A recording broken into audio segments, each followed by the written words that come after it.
Why do the evil people in this world, the liars, cheats, and con artists, so often succeed? I have come to the conclusion that the real reason lies in the rest of humanity. Most of us on this planet are mostly honest, mostly decent. We tend to tell the truth in most situations and treat each other with some degree of kindness. Not surprisingly, we also take it for granted that those around us will behave the same way. But our assumption that most people are mostly honest makes us terribly vulnerable to those bastards who lie and cheat without a shred of conscience. They can fool us for quite a while and sometimes forever, and we'll never realize it. Since we don't lie and cheat, we can't suspect fast enough that others might be doing it to us. It was Gina Giannopoulos who taught me this painful lesson. Or I guess I should say Gina Giannopoulos McMillan because that's her married name. I'm Alex McMillan, her ex-husband. One morning, the engine of my Lexus started making some scary noises, so I dropped the car off at Marshall Motors, where Dominic has been taking care of my cars for about 10 years. He called me around lunchtime, but instead of telling me the car was fine, he said, "You'd better come down here and talk to me." When I arrived, he led me to a private office in the back of the building. "Alex, the engine's fine, just the belt's loose." But there was something else. He looked at me seriously. "Someone messed up the brake line." There was enough hydraulic fluid for normal stops, but if you had to go down a steep hill or stop in a hurry, you'd wreck the car. I stared at him open-mouthed. 6 months earlier, Gina and I had moved into a new, swanky, modern house in the suburbs. It was gorgeous, with cathedral ceilings and lots of glass, and it was surrounded by quiet woods. But it was also at the end of a cul-de-sac off the main street that ran steeply down the hill. If I had driven my car home that evening, I would almost certainly have been killed. After a couple minutes, I gathered my thoughts a bit. "Dominic, do me a favor, okay?" "Don't tell anyone about this yet." "Have you fixed it yet?" "No, boy. A crime has been committed here, or at least attempted." "I've got to call the police." "Okay." I thought some more. "How about we do this? Take a picture of the brake line and write everything up like you would for the police. But let's not call them yet. Just leave the car in the backyard, and I'll rent one of those clunkers you keep for a few days. There are security cameras on the property, right?" "Yes." Dominic looked doubtful. "Here's the thing. Whoever did this will want to cover it up when they find out I'm not dead. That's why I'm willing to bet they'll try to steal this car from the parking lot in the next few nights. I don't want to call the police until that happens. In the meantime, we'll have camera footage we can give them." 45 minutes later, I got out of the rented blue Corolla and left it at my driveway. I took the day off to think about what had happened. The attempt on my life had to be about money. I was president and co-founder of Apex, a $6.8 billion software company in Silicon Valley, and my first guess was that someone wanted to get me out of the way as part of an attack on the company. Carmelita, our cook and housekeeper, who usually worked from noon to 8 p.m., had the day off, and the house was quiet. Gina must have gone shopping or played tennis. I wandered aimlessly around the house, going over in my mind the possible culprits and reasons for what was happening. Picking up the phone, I spoke to Jeff Denham, an old friend of mine who runs the security firm Apex uses. Without explaining my reasons to him, I made it clear that I suspected some kind of problem. Either some financial irregularities already underway or a future attack on the company. We agreed that his financial experts would do a full audit of our computers and financial records. I gave Jeff a temporary password that would allow his people to access everything they needed from a desktop in my office, and told him I wanted it done discreetly. We would tell everyone that they were doing a routine audit. Then I called Meredith, my secretary of many years, and told her to enter a temporary password into my computer and that Jeff's guys would be coming over later in the day. With that done, I resumed my aimless wanderings. I went to our home computer and poked around, not expecting to find anything. Out of pure, idle curiosity, I tried to open some of Gina's files, including her email, and to my surprise, they were all password protected. What could Gina possibly have on our computer that she wouldn't want me to see? Unless you counted something unlikely like planning a surprise party I couldn't imagine. I made a mental note to ask her about it later. I was drinking tea in the kitchen at about 4:30 when Gina walked in. She took one look at me and practically fainted. I had never seen anything like it. Her mouth opened, she turned white, and her body collapsed against the door jamb. "Alex, what are you doing here?" I smiled softly. "Actually, honey, I live here. Remember?" She pulled herself together and sat down at the table across from me. Forcing herself to smile, she said, "Sure, babe. It's just, well, you're hardly ever home this early and I haven't seen your car outside." It all happened in an instant. I was about to tell her all about the brake line, but instead I just said, "There was a problem with the engine and I had to leave it at Dominic's for a few days. He rented one of their clunkers from me. That's what's in the driveway." Why didn't I tell her the truth? At the time, I think I thought it was because I didn't want to worry her. I didn't want to say, "By the way, honey, someone is trying to kill me." Why scare your wife? But when I thought about it later, the reason was something else entirely. Why was she so shocked to see me in the kitchen? Not just surprised, but stunned, as if it were the most unexpected thing in the world. I didn't understand her reaction, and the more I thought about it later, the more it gnawed at me. "Oh," she said, and I could see her trying to pull herself together. "It's great to have you back so early. What do you want to do about dinner?" "Why don't we go out now that Carmelita's gone?" "Great," she said. "Now I'm going to take a shower and maybe we'll go to Andante?" Then she quickly left the room, and a couple minutes later I heard the shower running. I put the cup in the sink and headed for the bedroom, deciding to wash up and change into something more casual before we went out. The door to the bedroom was almost closed, and to my surprise, as I approached, I heard Gina talking on the phone in a low, urgent voice. Why did she need to turn on the shower and then call someone? I didn't hear the ringing, so she must have called herself. I didn't hear anything special, just, "No, Dowdle, I have no idea." "No, of course not. Yeah, we'll have to—" "Okay, baby, bye." Not much, but more than enough to make me freeze in place. She was talking to Jeff Denham, my friend and security guru. His middle name was Dowd, and I'd called him Dowdle since about 8th grade. Gina had adopted that nickname from me, so there was no doubt who was on the other end of the line. I waited until she hung up the phone and headed for the bathroom. Then I waited another 2 minutes before I went into the bedroom and changed. I washed my face in the guest bathroom so as not to disturb Gina's shower. My mind was spinning with thoughts. What the hell was going on? Could Gina and my friend Jeff have had something to do with what happened to my car? Despite all the events of the last 10 minutes, it seemed quite impossible. Gina and I had been married for 8 years. I was 46, she was 37. I had been married and divorced once before, when I was 20, and had 2 wonderful children whom I saw only on summer vacations and visited occasionally because their mother had moved them 2,000 miles away after the divorce. I first saw Gina when she was touring the Apex offices while working as a sales rep for a computer support firm we did business with. I decided to find out who she was and then arrange a lunch date with a friend from her company who might happen to know us. It was worth the effort. Even if you woke her from a sound sleep, Gina would be one of the 10 most beautiful women you've ever seen. And when she has time for clothes and makeup, she's simply stunning. Nearly 6 feet tall, with long raven black hair and dark eyes, high cheekbones and a bold mouth, and a trim, athletic body. She also has a look, a way of walking, moving, presenting herself, looking you in the eye that says, "I know I'm sexy, and I know you think so too."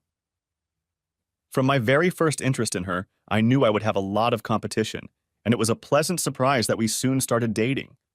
Then dating seriously, and about a year later got engaged and married. I'm not bad looking, but I'm not handsome, and I'm 9 years older than Gina. I knew that my success in business and my money had to be part of her attraction, and it didn't bother me. Why be successful if it's not going to help you hook up with gorgeous women? We had an ironclad prenup that said she could get no more than $1 million if we divorced in less than 20 years, so I was sure she loved me as much as she loved my money. We would have a very good life together, and if she enjoyed being rich with me, that was fine, as long as it also made me happy. Gina made me very happy. She spent a lot of money, but I had it, so that wasn't a problem. She was energetic and upbeat, very outgoing and full of fun. She made lots of friends, dragged me to lots of parties and flirted with lots of guys, but at the end of the night she would come home with me and usually have a blast. Gina was experienced and enthusiastic. She was as adventurous in bed as she was in everything else. She loved hang gliding, rock climbing, and things like that. She would drive me to exhaustion, and I was perfectly happy with that. But the events of the last few hours had changed everything, or at least threatened to change everything.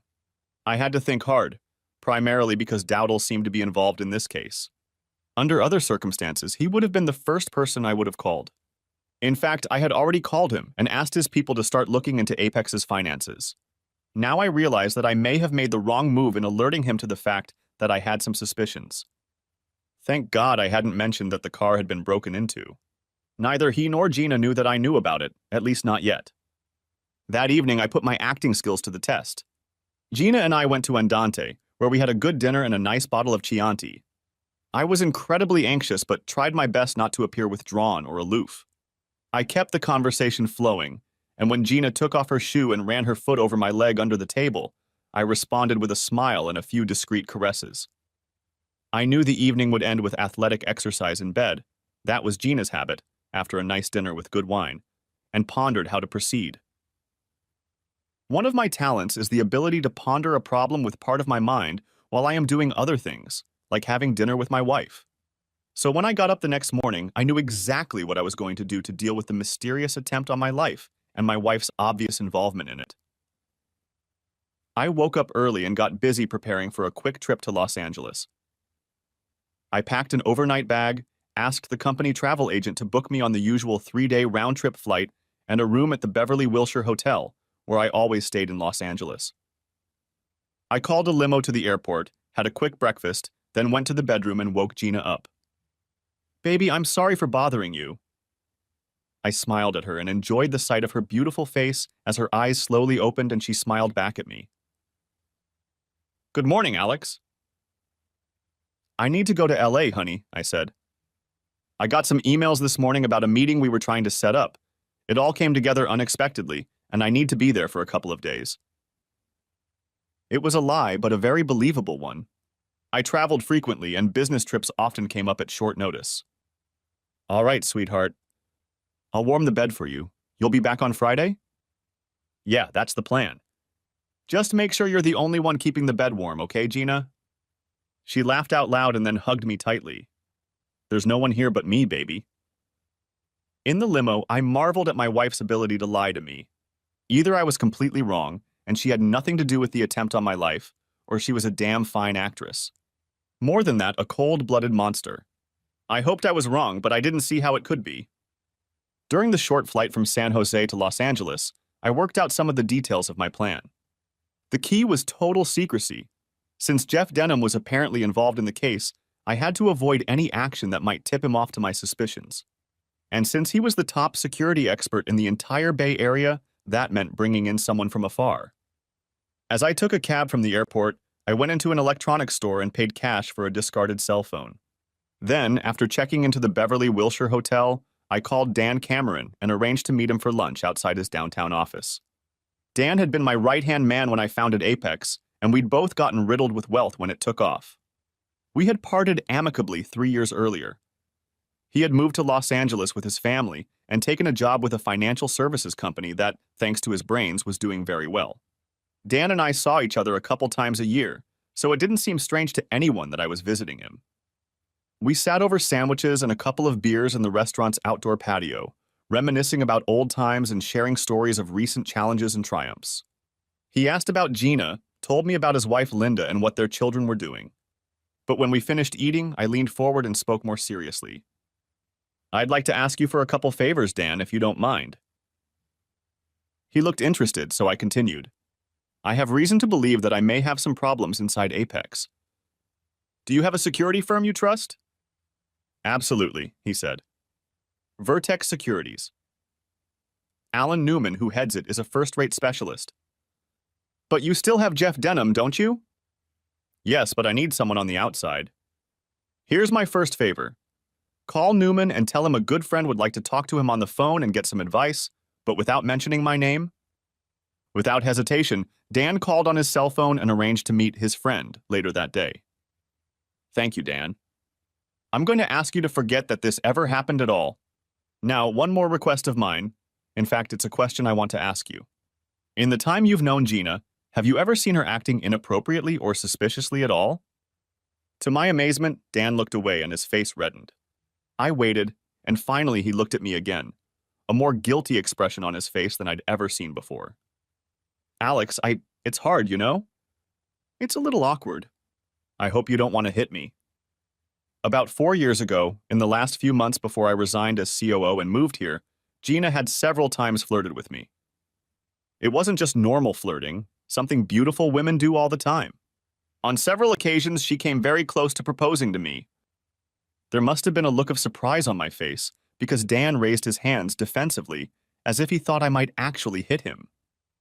It wasn't obvious, Alex. She never said, "Do you want to take me to bed?" or anything like that. She'd come close to that line, but always subtly enough that it wasn't obvious. The offer was one that I could accept, but if I pretended not to understand, it was ambiguous enough that neither of us felt uncomfortable. That's why I never talked to you about it. It was very strange to me, believe me, but I didn't want to infuriate you, me or her, when it was so hard to explain. I was afraid you'd think I was making it all up. For a moment, he sat down with an unhappy look. I think I understand, Dan, and I'm not mad at you.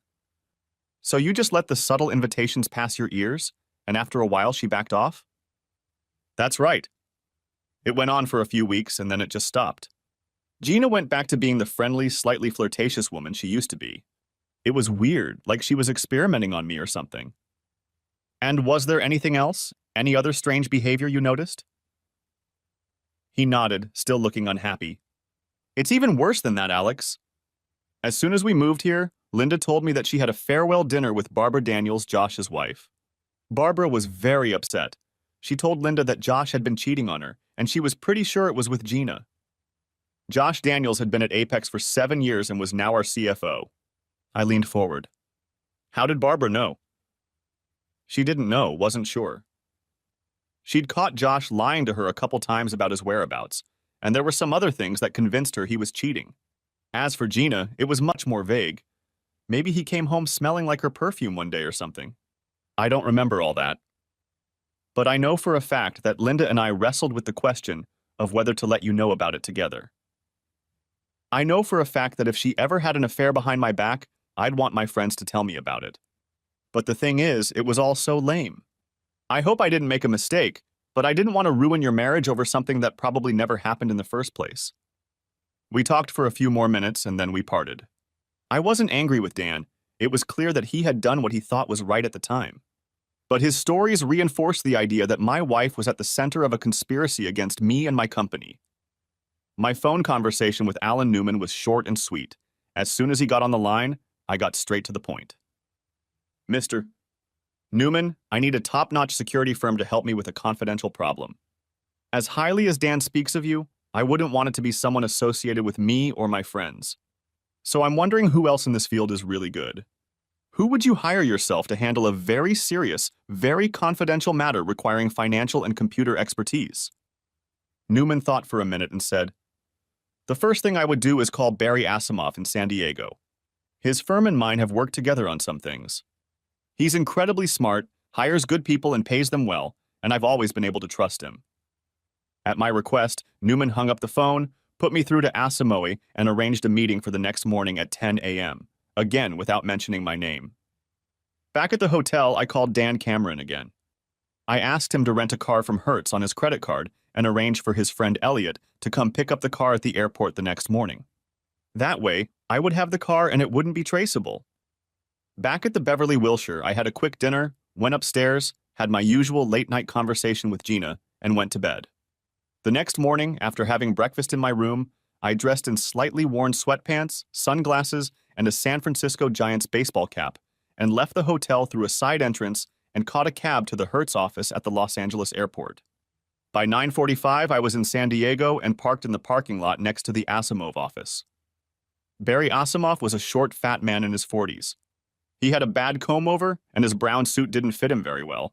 In short, he was a completely unimpressive figure. But within 10 minutes, I realized that he was one of the smartest people I had met in a long time. I knew I had to confide in someone, so I decided it would be Asimov. I got straight to the point. Mr. Asimov, I need a security firm that can do a serious assignment for me.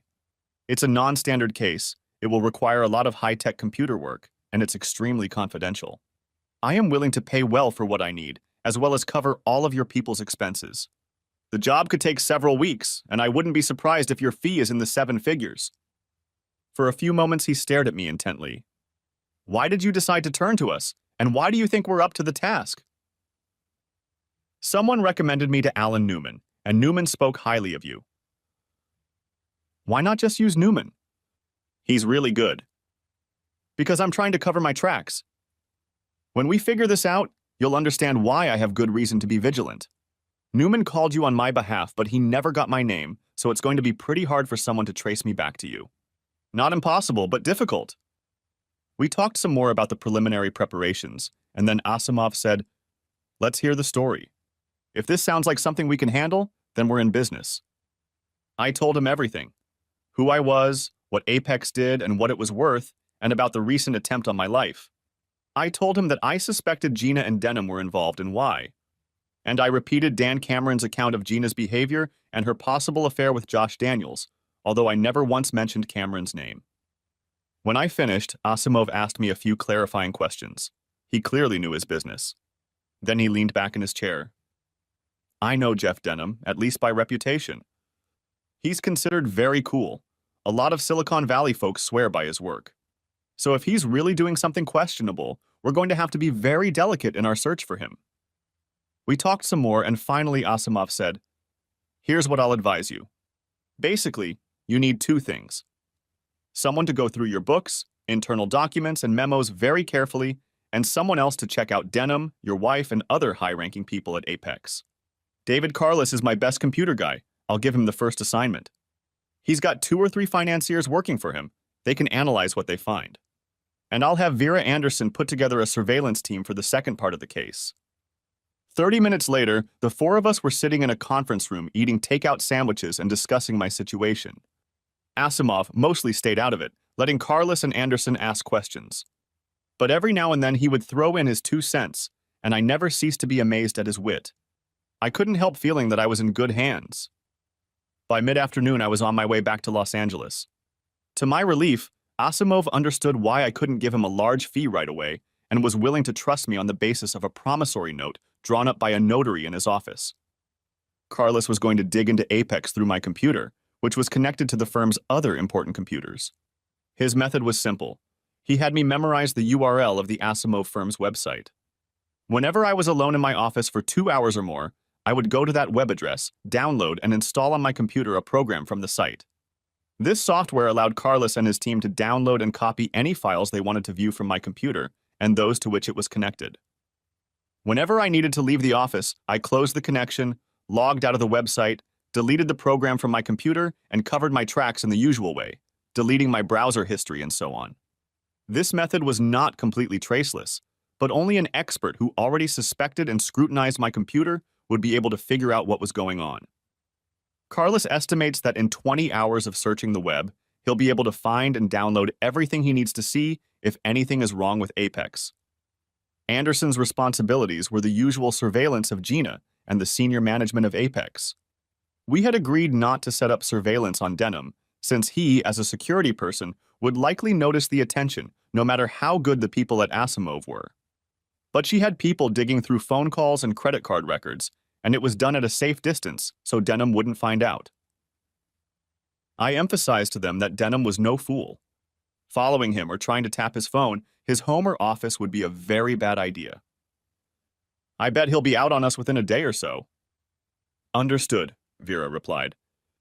But I'd like to set up audio and video recording in your house, as well as a bug in Gina's purse and a tap on her cell phone. We agreed that I'd let them know when the house was empty. She promised her team could do the job in no more than 3 hours. The first thing they'll do is sweep the house to make sure Denham hasn't installed any surveillance equipment. As for Gina's purse and phone, I gave them the address of her tennis club. Vera assured me that it wouldn't be hard to pick the lock of her locker, quickly check her purse and phone for bugs, and plant my own.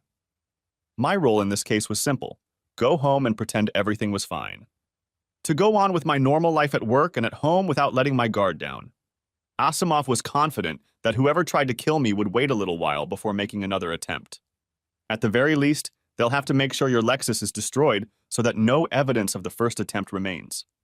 And in a few days, we should have enough information to figure out what's going on. So don't do anything stupid, Alex. Don't go into the woods or go into unfamiliar places. You might even try not to drive alone. Find an excuse to have Gina drive you to work. that sort of thing. But I don't think you need to worry right away. I smiled ironically at him. That's easy for you to say, Barry. But I'll be as careful as I can be. Before I left them, we worked out a communication system. It would be one way, from me to Asimov.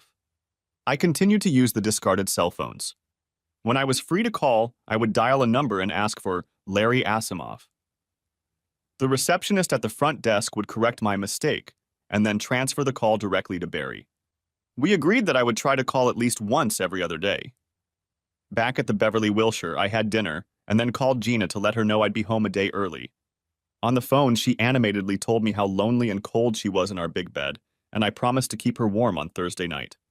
As I hung up the phone, I realized how crazy my wife's plot to kill me seemed. Before all of this started, I would say I had no illusions about Gina. She was beautiful, adventurous, and energetic, but she was also narcissistic and a little cold. She was not a heartbreaker who sheltered stray cats. Her number one interest was Gina, and it didn't take long to know her to realize that fact. And yet I would say that she loved me in her own way. She was not a warm, caring wife, but neither was I a particularly affectionate husband. We didn't often snuggle up to each other by the fireplace or take leisurely walks on beautiful beaches, except for the occasional Caribbean vacation when we made love during the day and went out to dinner and casinos in the evening. We were both ambitious, goal-oriented people. Even though Gina was no longer working, she was energetically pursuing the things that interested her: tennis, shopping, spending time with friends. I would say that in her own way, Gina loved me.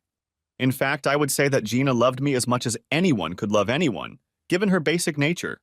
And given my own nature, that was enough for me. I liked our life together. I was content. But as it was, all of those assumptions were now hanging in the balance. Although it shocked me to think that she might be trying to kill me, the preliminary evidence definitely pointed that way. It wasn't hard to come up with a motive. Money, stupid. And if what Dan Cameron had told me was true, she could be connected to at least two of my partners, Josh Daniels from Apex and my friend Jeff Denham. In other words, if my worst suspicions were correct, she was a monster, a cold-blooded, heartless, vicious bitch. If she was really sleeping with Daniels, trying to seduce Dan Cameron, and somehow connected to Denham, it suggested that she was the driving force behind the whole thing. All the way on the plane to San Jose, I thought about how this could all turn out. I was sure I could be a good enough actor to fool Gina for a while. If she really was fooling me, it would be a challenge to see if I could do it just as well. And if by some miracle it turned out that my suspicions were wrong, I would be more than happy to open my heart to her love again. But if she was behind the attempt on my life, let's just say I already had some ideas about how I wanted the endgame to develop, and part of me was looking forward to it. Our reunion with Gina on Thursday night was great in several ways. First, the sex was amazing. She ordered Chinese food because she knows I love it. The second reason Thursday pleased me is that there was nothing special about it. As you can imagine, I watched Gina very closely to see any sign of guilt, anxiety, or wariness, but there was none of that. She acted as usual, talking about how she beat Sharon Combs 6, 4 in the third set, how she found the shoes she wanted, but unfortunately in the wrong color, and so on. I was sure she had no idea of my suspicions.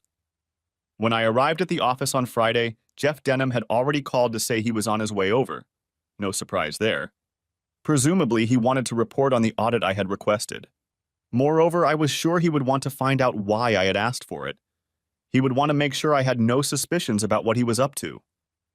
Jeff walked in with a smile on his face, shook my hand, and said, "Hey man, how do you like LA?"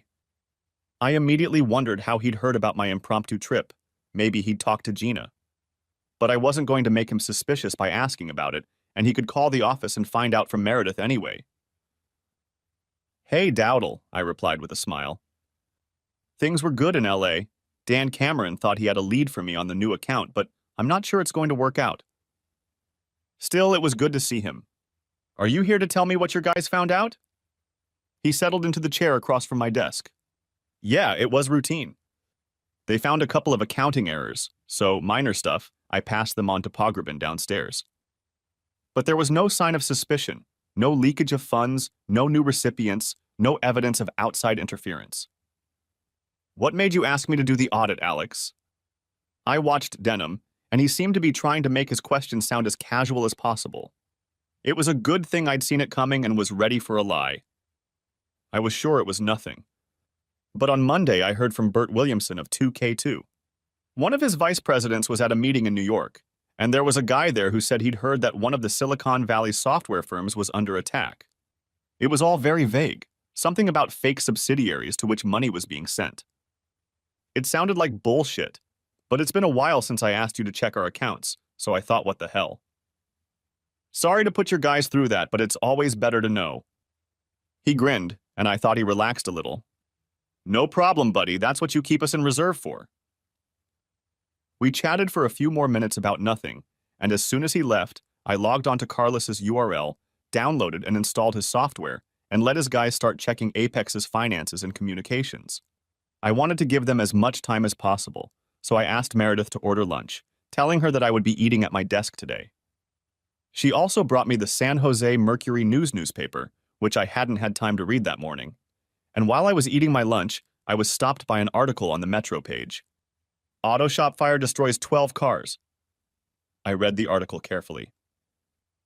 A fire broke out in the back parking lot of Marshall Motors. The police don't yet know what caused the fire, but it completely destroyed a dozen cars and damaged 6 or 8 others. I wasn't that shocked. I guessed someone would steal my Lexus, but burning it to the ground was just as bad, maybe even better, because it hid which car was the target. I dialed Dominic, reminding myself to be very careful what I said. Barry and I both thought that Dowdle was probably bugging my office. Hi, Dominic, I just saw the Mercury News article. First of all, is everything okay? Yes, Alex, thank you. It was past 10 last night and no one was here. But if you're calling to inquire about your Lexus, I'm afraid I have some bad news. It's a total loss. It's okay, Dominic. That's what insurance is for. Is it okay if I drop by after work today for a few minutes? We agreed that he would stay here until I arrived at 6 p.m. and we stopped talking on the phone. I doubted that the security tapes at Marshall Motors could have picked up anything suspicious, but I was going to have Asimov's people check them to make sure. Thank God Dominic had written a report on the brake line and taken some pictures. Whoever had set my car on fire knew his business. Dominic walked me around the station as the police and the arsonist team gathered and drove away. They think it's suspicious, he said, but they doubt they can prove it. It looks like that old Ford truck parked next to your Lexus. He pointed to a mangled, blackened piece of metal. Had a gasoline leak, and somehow a spark ignited it. The explosion set all the other cars on fire, he continued, waving his hand vaguely in the direction of the destruction. We were standing in a parking lot, hardly near a bug, so I quietly asked him, "Is there any surveillance footage from last night?" Yes, from 2 different cameras, and the police took them away. But I thought you might want to see them, so I made a copy for you. They're in my office, in the drawer where we keep the coffee filters. God bless you, Dom. Now I have one more favor to ask of you, a big one. I asked Dominic to wait until Monday and then send the surveillance footage and his initial report on the car with photos to Barry Asimov's office.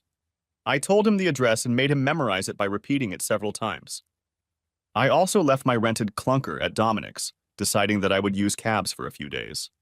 If I pick them up in different places, acting spontaneously, it is very unlikely that any of them will turn out to be a trap. Walking to the nearest cab stand, I quickly called Larry, and within 2 minutes I was talking to Barry Asimov. Nothing much was going on. Carlos had taken a bunch of stuff off my computer, but it would take him a few more hours to complete the download. I promised to try to get to the office over the weekend. Vera Anderson's team scoured my house for bugs, didn't find any, and installed their own. They had also cracked the password to Gina's computer and copied her files, though they hadn't read them yet, and were ready to tackle Gina's purse the next time she played tennis. I told him about the fire at Marshall Motors and that he would have the records and report within a few days. We agreed that I would call back early the following week. The next 2 days were so ordinary that it was almost strange. Gina and I did the usual weekend things. We slept in on Saturday, made love in the morning, and then Gina made scrambled eggs and bacon. Breakfast was the only meal she liked to cook, so we usually had dinner out, or Carmelita cooked for us. We fiddled around the table, feeding each other and giggling. It was also a good way to make sure she didn't poison the food. After lunch, we went to our clubhouse where I played golf with my usual foursome, and Gina hung out with her girlfriends by the pool. We stayed at the club to have dinner on the terrace with our friends Sam and Ashley, and then headed home where we made love again. On Sunday, we went our separate ways. I told Gina that I needed to spend part of the day at the office, which is not that uncommon. I asked her to give me a ride and headed to the club for tennis. I used my discarded cell phone to notify Barry, and he promised that Vera would bring her operative to the locker room while Gina played. I logged in, set up the program, and let Carlos do his thing. I had a lot of time to think, in particular to wonder why I didn't get more angry. After all, my wife and my best friend seemed to be plotting to kill me. And Gina appeared to be having fun with me, at least with Josh Daniels, if not the others. So why wasn't I blazing with rage? All I came to was first, that I don't know for sure yet, and second, that revenge is a dish best served cold. Out of sheer curiosity, I looked it up on the internet. It turns out that the phrase belongs to some man I've never heard of, Pierre-Ambroise François Choderlos de Laclos, back in the 18th century. Somehow I managed to put my anger and sense of betrayal in a little box in one corner of my mind. I would have no trouble getting even, or spending even a minute feeling sorry for Gina or Dowdle, but until I had the proof in front of me, I would not allow myself to lose my mind. At about 5:30, Gina came to pick me up, fresh from playing tennis, swimming, and showering. We bought some Indian food and had a quiet dinner at home. Neither of us seemed to want to make love, so we watched a couple episodes of The Sopranos, which we had recorded at TiVo and hadn't seen yet, and then went to bed. Such a normal weekend like we've never had before. Nothing out of the ordinary happened on Monday either. I pretended to work in my office, setting up the software so David Carlos could finish the download. But when I called Barry on Tuesday afternoon, sitting in the back booth of a downtown bar, I discovered that his people had made significant progress. I want to tell you a few things, Alex. Starting with your car. It was arson, just as we suspected. It was committed by people who knew what they were doing. Two guys dressed in black, wearing ski masks, so we'll never identify them. They made a tiny hole in the Ford's gas tank, then splashed some more gasoline they'd brought with them, making sure there was more under the Lexus. Then they threw a match and got the hell out of there. What about Dominic's photos and documents? Could that be evidence? I think it will convince the police that someone tried to kill you, certainly, but it's hard to see how they can link it to Denham or your wife without more evidence. I thought for a moment. Okay, thanks. What else did you find out? David is done with your computer, and his financial people think they've succeeded in something. They need another day or two to be sure. It looks like someone has been withdrawing money for 8 months, starting a little over a year ago, through some dummy subsidiary. Maybe $2 million was stolen, no more. Then the whole thing was quietly shut down. David's sure he can trace it back to a certain computer in your office if you give him a little more time. Is there any chance of a refund? You can't say for sure, but it's unlikely. The best chance is to find out who did it, take him to the police, and demand the money back. If the person who took the money has already spent it, it's probably gone forever. I didn't like the sound of it, but I knew that losing $2 million wasn't going to break me or the company. That was the principle, and it made me very angry. Still, compared to murder, losing money was a lot less serious. Is there any news on Gina? Did Vera's people get the bugs and get into her computer files? He cleared his throat. Things don't look good, Alex. I won't kid you. It looks like she was probably connected to 2 of the 3 Apex guys whose names you gave us, Josh Daniels and Eddie Kreitler. And on Sunday, she called Denham from her cell phone, which makes it clear she's sleeping with him. Jesus, I said. I realized I wasn't that shocked, but it was still a blow to the head to get such a full confirmation of my suspicions, all at once. Barry's voice distracted me from my gloomy thoughts. Look, give us a couple more days to figure all this out. Vera's people are monitoring Gina's cell phone, the bug in her purse, and the bugs in your house. They're also still working on her cell phone records and credit cards. Turns out she had 2 cards under her maiden name and the monthly bills came to her mailbox. Did you know anything about that? Hell no, I replied, still feeling a little dazed. Alex, I know this really sucks. Do you think you can hold out a little longer and keep your cool while we wrap this up? I know I have to, Barry, so I guess I will. Do you think they'll come at me again?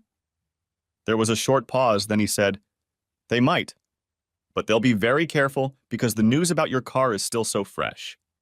They won't want anyone putting 2 and 2 together. So if you take reasonable precautions, Stay away from dark, lonely places and things like that. You'll be all right.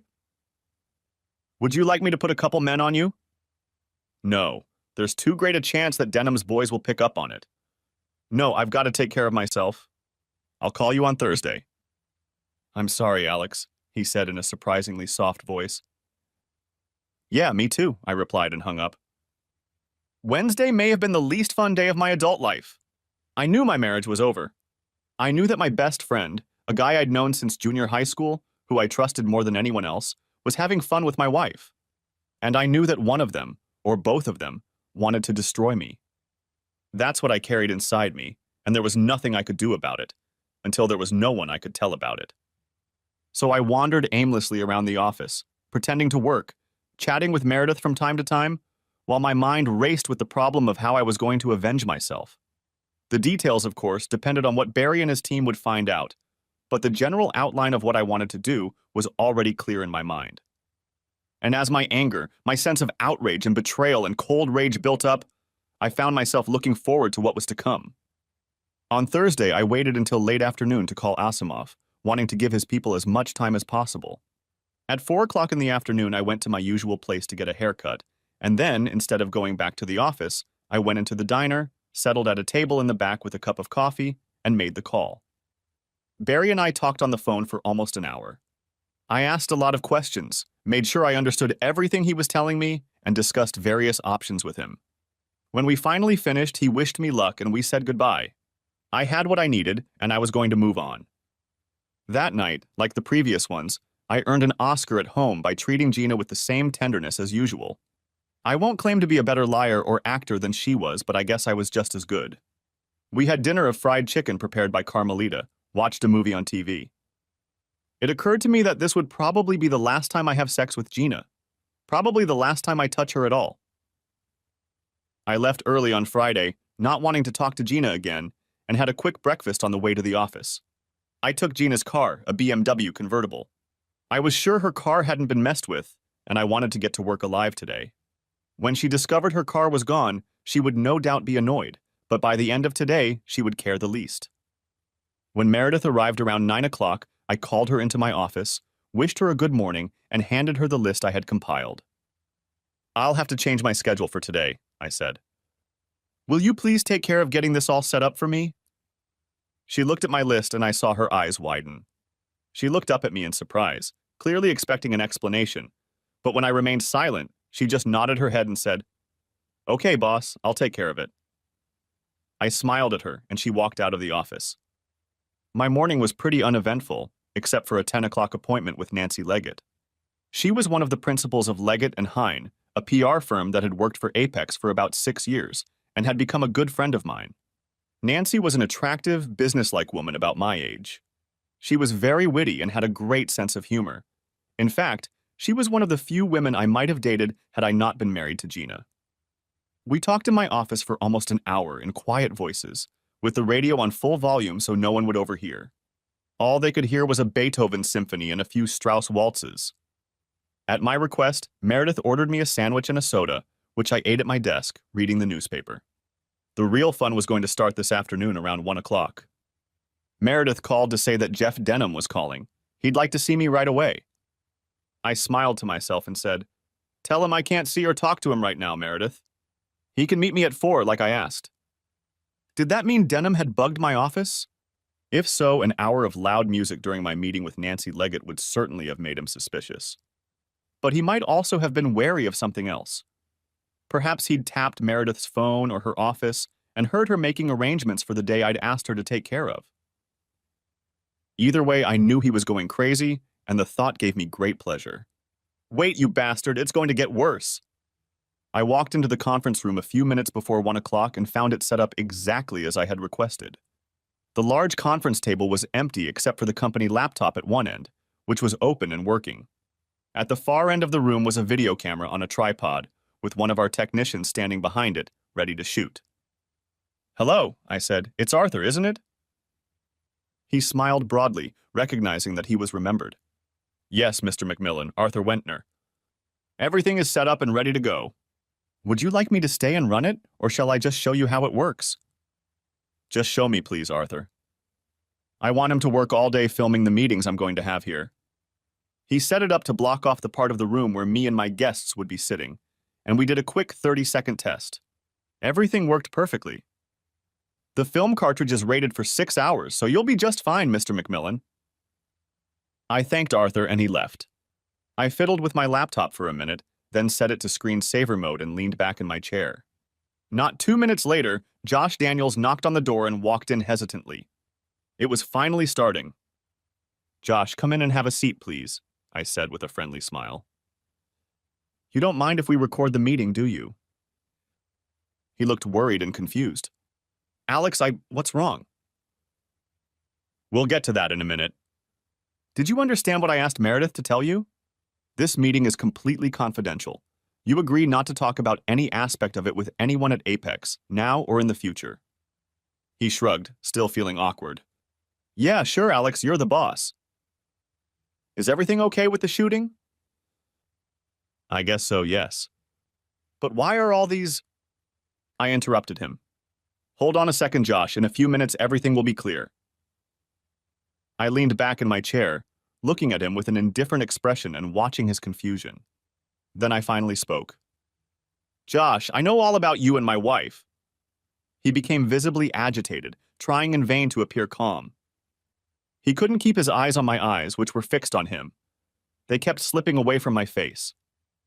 "Alex, I don't know. What you're talking about?"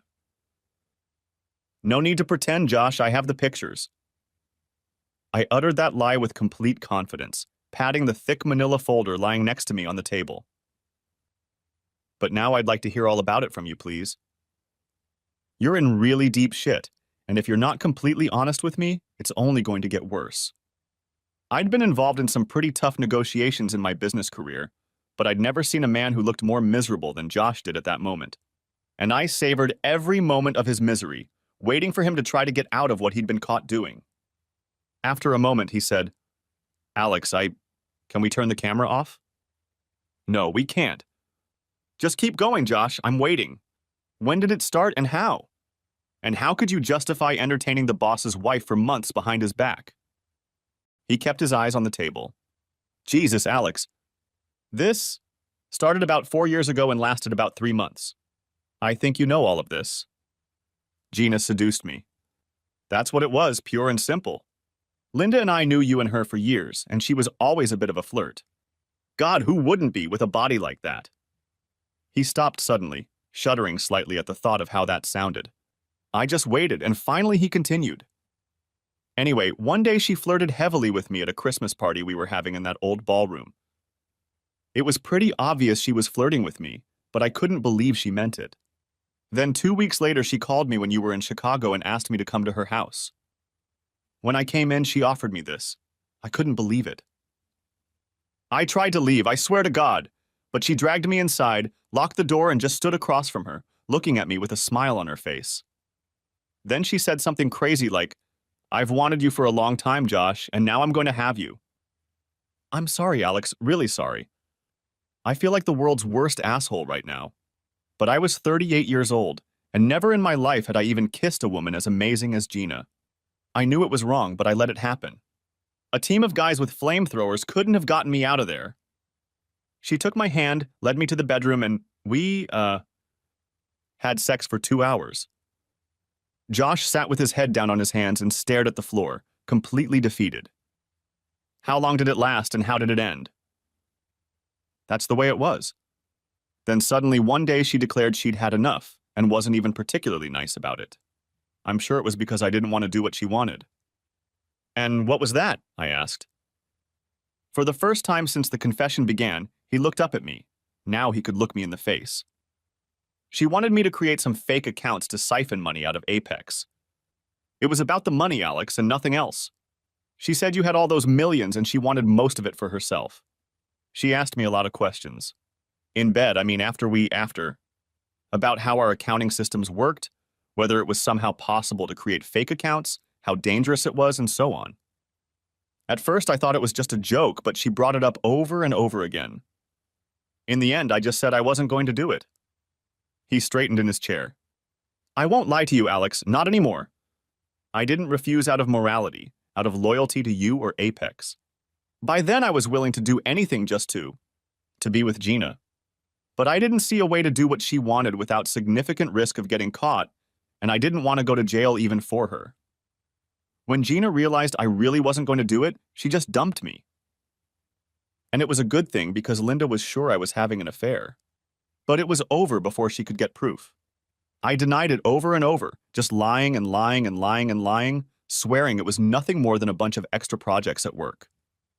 I don't think she really believed me, but she kind of let it go. And I did everything I could to make it up to her, and thank God we're still together. We sat in silence for a few minutes. Much of what Josh had told me was news to me. Barry's people had managed to find evidence of the affair, lots of phone conversations between Josh and Gina, and a few steamy emails from her to him, and they'd pinpointed the dates. But Josh's story that Gina was the instigator was new information, as were her hopes of stealing money from the company. I stood up. Okay, Josh, we're done for the day. Go home for the weekend. Don't come back to your office and don't say a word about this conversation to anyone, inside or outside the company. Is that clear? I spoke in a neutral, cold tone. Yes, Alex. He sounded resigned and scared. We'll talk on Monday, Josh. In the meantime, just go home to Linda and the kids. My conversation with Eddie Kreitler at 1:30 p.m. went something like this. Eddie rose through the ranks at Apex. He ran global sales and marketing and then became the #2 operations director, under me, of course. According to phone and email records, Gina had chosen him a few months after her breakup with Josh, and it had been over 6 months. He was single, so the two of them didn't have to be so careful. And as Eddie recounted, Gina had brought up the prospect of stealing from the company little by little, probably not wanting to scare him. According to him, it had started out as a joke between them and only gradually turned into something serious that she wanted him to do. According to him, he even sketched out several possible options, but never found one that didn't put him at too much risk. Honestly, Alex, it was because the company is well run. The controls on our finances are strict, and I didn't see how I could pull it off. And when I finally admitted it to Gina, she was done. My conversation with Bernard Eisenhart, Apex's treasurer, took a very different turn. When I said, "Bernie, I know all about you and my wife." He looked at me with a blank stare, his expression astonished but not at all upset. "What do you mean, Alex?" "Bernie, I have pictures right here." I held out a manila folder.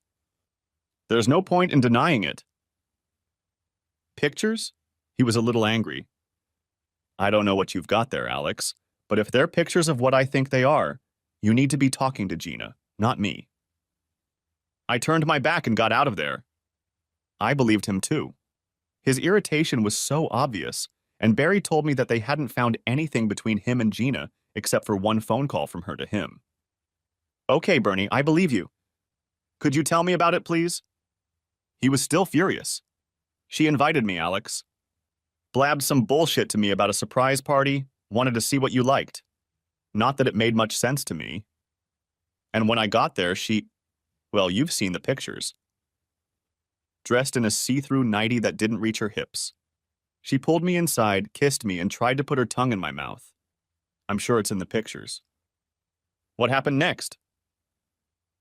I told her I couldn't do anything to her, that she was married to my boss, unlocked the door, and walked out to my car.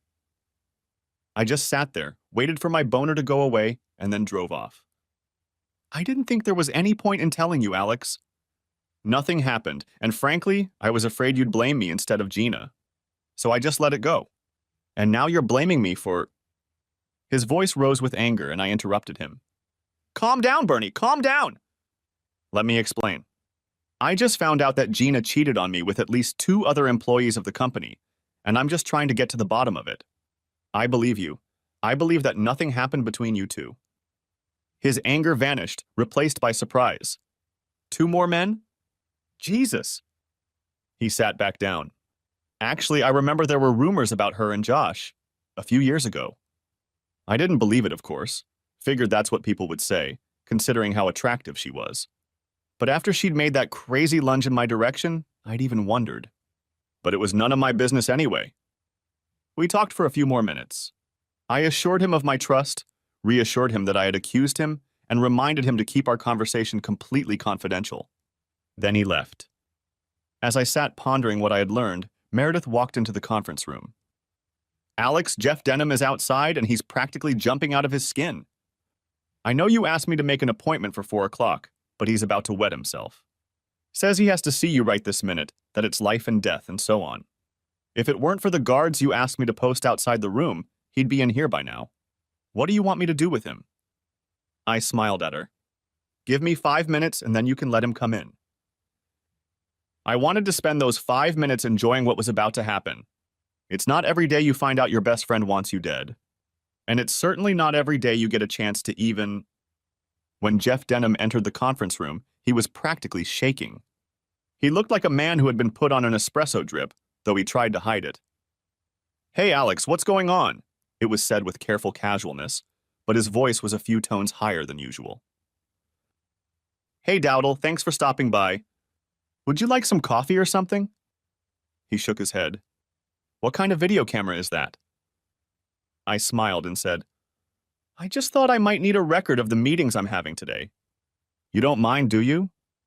He looked very worried, but all he said was, not at all, of course not. But what's the mystery? Meredith didn't say anything to me, and when I passed Bernie Eisenhart coming out of the elevator, he just gave me a strange nod and went on his way. I turned the laptop around so it was in front of him and said, Take a look. When he touched the embedded mouse, the screensaver disappeared, revealing a still frame from a video shot in my bedroom earlier that week. It showed a naked Gina lying on her back, legs spread wide, and a naked Jeff with his head buried between her legs and his hands around her hips, devouring her. She threw her head back in sheer ecstasy. Denham looked up at me a split second later, a look of shock on his face.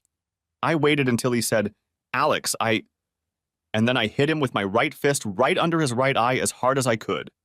He flew backward, hitting his head on the carpet, and the chair slid smoothly away from the table. I stood over him, pulling the thick winter glove off my hand. It still hurt like hell, but at least I didn't think I'd broken my knuckles. I sat for a while, smiling grimly and massaging my sore arm, waiting for Denham to come to his senses.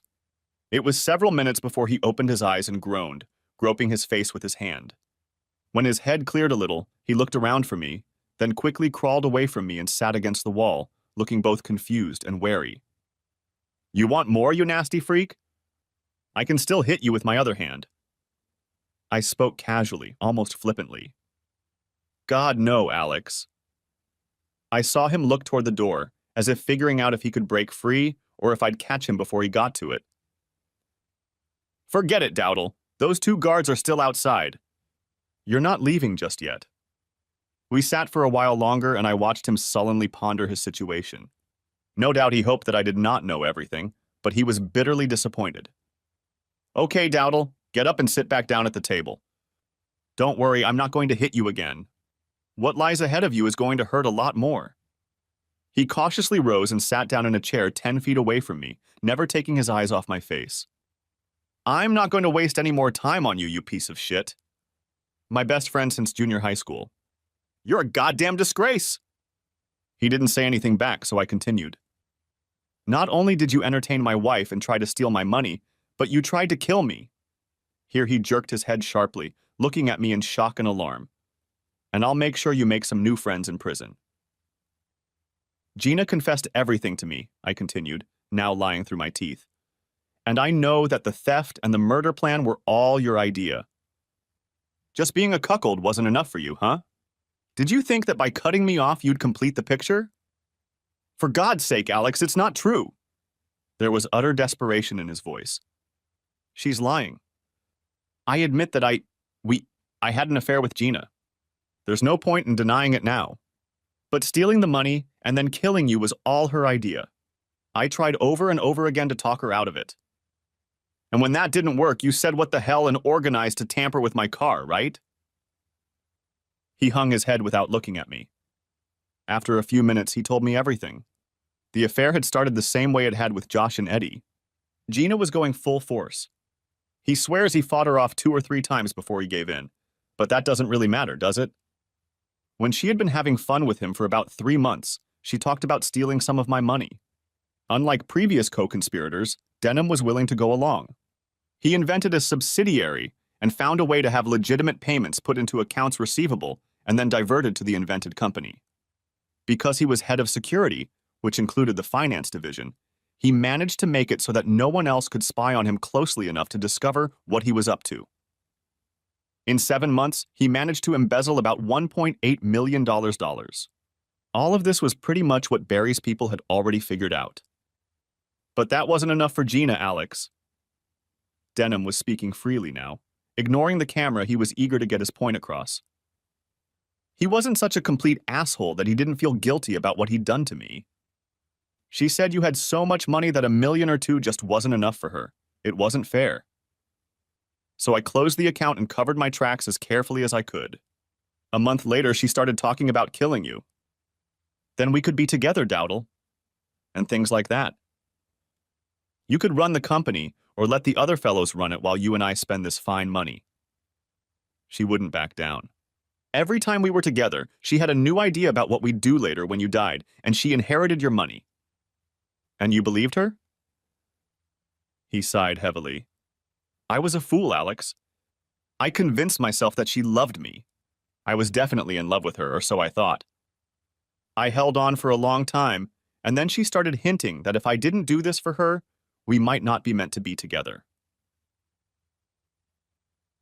After a few weeks of these conversations, I started to feel like this was my only way out. Alex, Gina is a cold-blooded monster. As soon as she got the idea in her head, she was like a terrier with a bone. She just wouldn't let it go. So I made some calls and found a guy who knew how to do this sort of thing. He said it wouldn't be hard to tamper with the brake line, and if it was done right, no one would suspect a thing. He looked at me with a haggard expression. I know you'll never forgive me. How can you? But I still can't believe I did it. It's like I was a different person, like Gina programmed me and I was following her instructions, like I was a little monsterette. Were you going to try again? I already knew the answer, having watched the video Asimov had sent me. In a choked voice, he said, she wanted to. I insisted that we should wait a few weeks so no one would suspect about the car. I tried my best to talk her out of it, but eventually she'd make me try again. She wasn't going to give up. He covered his face with his hands. Denham was broken. He was finished. He didn't even try to deny the truth. I asked him about the stolen money, and he didn't hesitate to give me the numbers of the 2 offshore accounts where he had stashed it. All but about $60,000, which Gina had already spent. It was a little after 4:30. I handed Denham over to the guards who would hold him until the police arrived. Then I went back to the conference room to wait for Gina, who was due to arrive at 5 o'clock. With each new revelation, the unbelievable and painful truth grew deeper. My wife was not only having fun with me and stealing my money, she was trying to destroy me. How could a normal person understand that? What did it mean that I had lived with this woman, for the most part very happily, for over 8 years without having the slightest idea of who and what she really was? Gina walked into the conference room, about 20 minutes late as usual, looking glamorous and slightly annoyed. Baby, what is all this? Meredith practically ordered me to meet you here, and she hasn't told me anything about what you want. Is there something going on with the company? And why the hell did you leave me without a car this morning? I watched her carefully and realized that the irritation was feigned. Behind it was Gina's concern. In all likelihood, she and Denham had been burning up the phone lines today, trying to figure out what was going on. Honey, please sit down, okay? This isn't going to be easy for me. I sat quietly, as if struggling with my emotions, and watched her try to remain calm. I was determined to enjoy every damn minute of it. After a long pause, during which Gina's knee began to wobble nervously, I spoke. Gina, I know you cheated on me. How could you do this to me? I thought you loved me. She tried to sit still, but her eyes widened and she tensed slightly. I watched as a look of sadness and compassion appeared on her face. It was impressively fast. She must have expected it. Baby, I'm so sorry. I never meant to hurt you. It's just, I guess, you were away from home so much and She interrupted and began to cry. Convincing. I might have softened if I didn't know the whole truth. Still crying, she reached across the table and took my hand. Alex, is there any way you can forgive me? I don't want to lose you. I don't know, Gina. I just don't know. Then, after another pause, I need you to tell me about it. When and how it started, and when it ended. And why? Above all, why? Why did you do it? Oh, baby, please don't make me talk about it. We can get through this, you'll see? I can make it up to you. I'll be the best, most perfect wife you could ever have. No, Gina, I said, giving my voice a cracked tone. If we can ever get past this, you have to be honest with me. Here and now. When did it start? How long did it last? I had her by the thread and enjoyed it. She didn't know which of her lovers I knew about. I had deliberately spoken of her affair in the past tense to make her think it might not be Denham, but someone else. Now she had to guess, and if she was wrong, she would confess to an affair I, supposedly, didn't even know about. Reluctantly, she began to speak. Like I said, Alex, it was, you were away a lot and I felt alone. Abandoned. I know it's unfair, you've worked so hard and succeeded so well, built a company for both of us, but I let him master me, I guess. And then I had a couple drinks, and when he made the pass, I just gave in. I laughed to myself. Nice try, Gina. But you're not off the hook yet. When was that, Gina? I really need to know. She suddenly rose from her seat, walked around the table, and tried to throw herself into my arms with tears in her eyes. Alex, I'm so sorry. But I held her at arm's length, still looking into her eyes, and asked, when was that? I saw the mental calculations appear and disappear in her eyes in a split second. She sighed, sat down in the chair next to me, and said, a little over 4 years ago. She had bet on Josh Daniels. I grinned to myself. Nice try, Gina. Too bad you don't know there's no such thing as the right choice. And?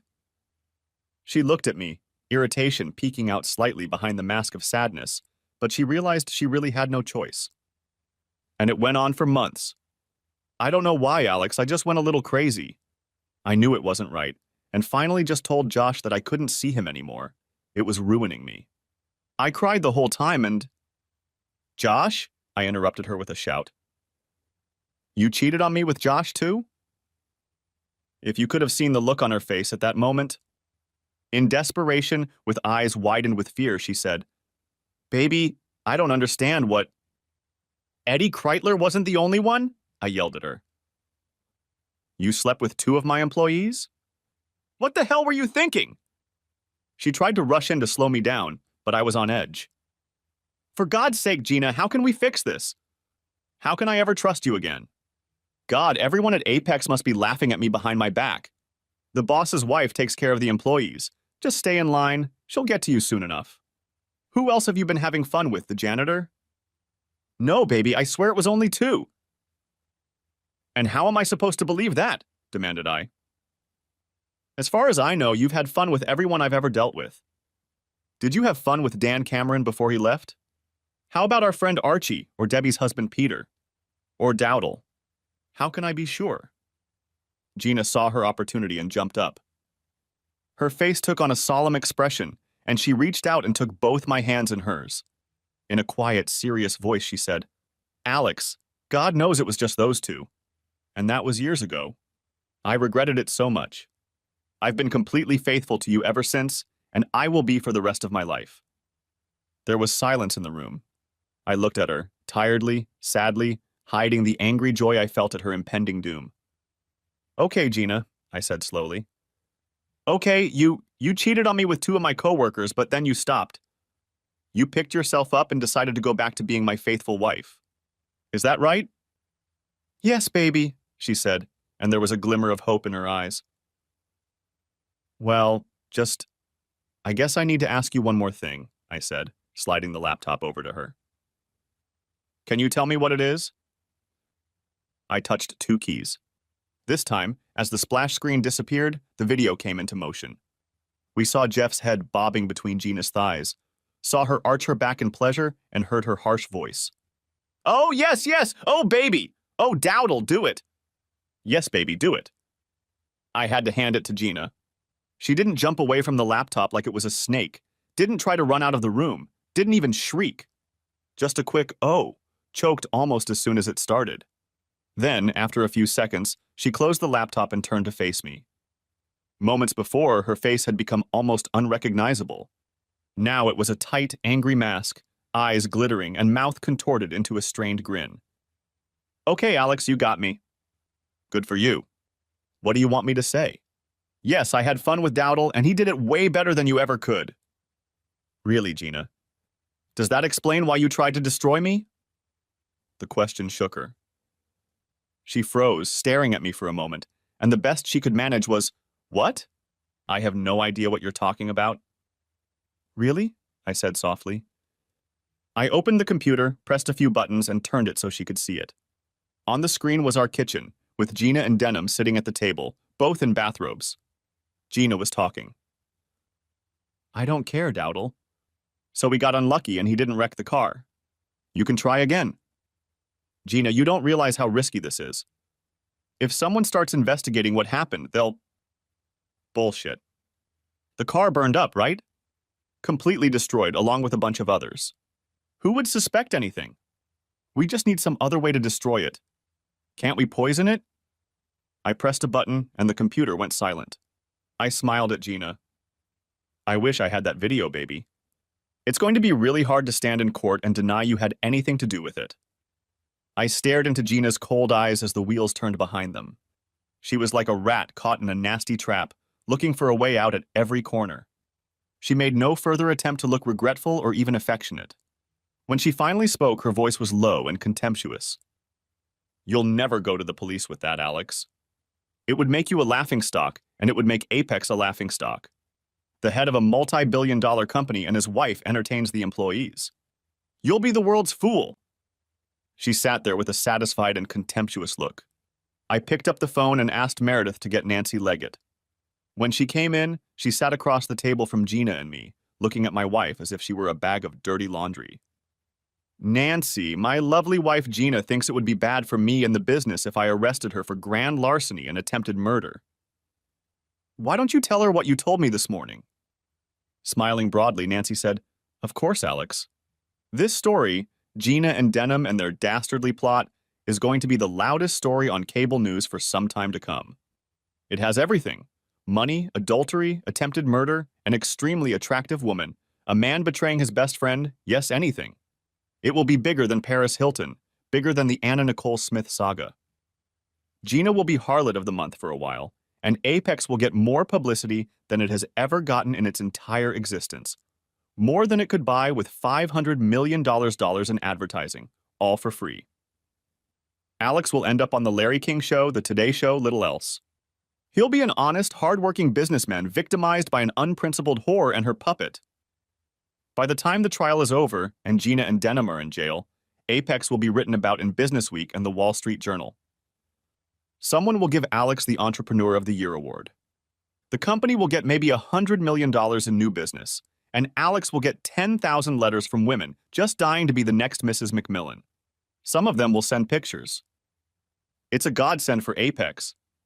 Your husband, Gina, isn't having much fun, at least not right now, but you're about to make a rich, successful man even richer and more successful.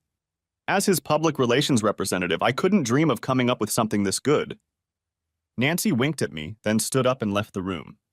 Gina leaned back in her chair, her eyes slightly unfocused, and her mouth drooping in a deep, wry smile. For perhaps the first time in all the years I'd known her, she looked completely defeated. I picked up the phone. Meredith, you can call the police. The next 14 months may or may not have made up for what came before them. It's hard to say, but they brought their share of entertainment. The police charged Gina and Denham with attempted murder, conspiracy to commit murder, fraud, conspiracy to commit fraud, grand larceny, and 6 or 7 other things. Apex's attorneys also immediately filed a civil suit to recover the stolen money, the whereabouts of which we knew because of Denham's confession. And of course, I immediately filed for divorce on grounds of adultery. Fortunately, because of the criminal and civil lawsuits, all of Denham's accounts and all of Gina's and mine that she had access to were frozen. By the time the two of them were released on bail, they didn't have the money to hire expensive lawyers to defend themselves and had to make do with public defenders for a while. Rather unpleasant. I kicked Gina out of the house and had no trouble getting a restraining order from the judge. The video of her and Denham discussing a second attempt to kill me was quite compelling. She got Susan, one of her tennis buddies, to temporarily put her up in Susan's guest house. Gina made no attempt to contact me, not that I expected or wanted her to. She must have realized there was nothing she could say to change anything. The Monday after Gina's day of reckoning, I called Josh and Eddie in and fired each of them. Neither of them were much surprised. Eddie asked only that in case a future employer came to me for a reference, I'd be prepared to say that his work at Apex had been good. I had no problem agreeing. Josh tried to make a deal with me. If I helped him find a decent job, he would agree to testify against Gina at her trial. I laughingly kicked him out of my office. I reminded him that I already had his adultery confession and her attempt to get him to steal from the company on tape. If he didn't agree to testify, the prosecutors would just issue him a subpoena. I have appointed Bernie Eisenhart as Josh's CFO, and I am confident that he will do a top-notch job. I have asked him to take on the job of interviewing for his own replacement as treasurer and for Eddie's position. Gina and Denham's trial started about 7 months later, and it was a lot of fun. It lasted almost 3 weeks. I went to court several times but didn't feel the need to be there every day. Not surprisingly, they were unable to deny what they had done, and each attorney's defense focused on making the other look like the main villain. Gina's main virtues were her beauty and her ability to behave on the witness stand. The men on the jury ate her up. The problem, of course, was that the videotape clearly showed her pushing a reluctant Dowdle to make another attempt on my life, and even Gina couldn't overcome that. They were both found guilty on about 8 counts, including all the main ones. By the end of the trial, all this publicity had allowed Gina to sign several magazine and television interview contracts, which allowed her to pay for an expensive lawyer. The new attorneys have appealed and so far have managed to delay sentencing, but Gina and Dowdle face 10 to 15 years. All of the money they stole was returned to Apex, less $72,000. Since Denham's security firm had gone out of business, I needed someone to take over that role for Apex. When I flew to Los Angeles to pay Barry Asamoff and thank him for all he had done, he suggested I hire David Carlis. David wanted to move to the Bay Area, and you've seen how well he's doing.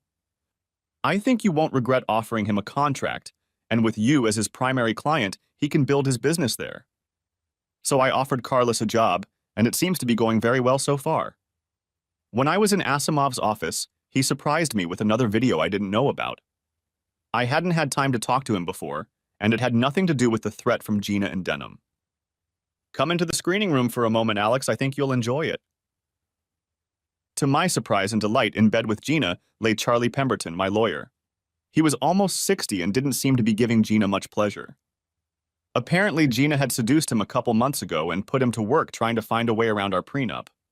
Not surprisingly, since Charlie was an excellent lawyer and had drafted it himself, he hadn't had much success. But that didn't stop him from taking advantage of Gina whenever she gave him the opportunity. I especially enjoyed setting Charlie's ass on fire. I accused him publicly and as loudly as I could of unethical behavior, and the California Board of Legal Ethics had no choice but to disbar him.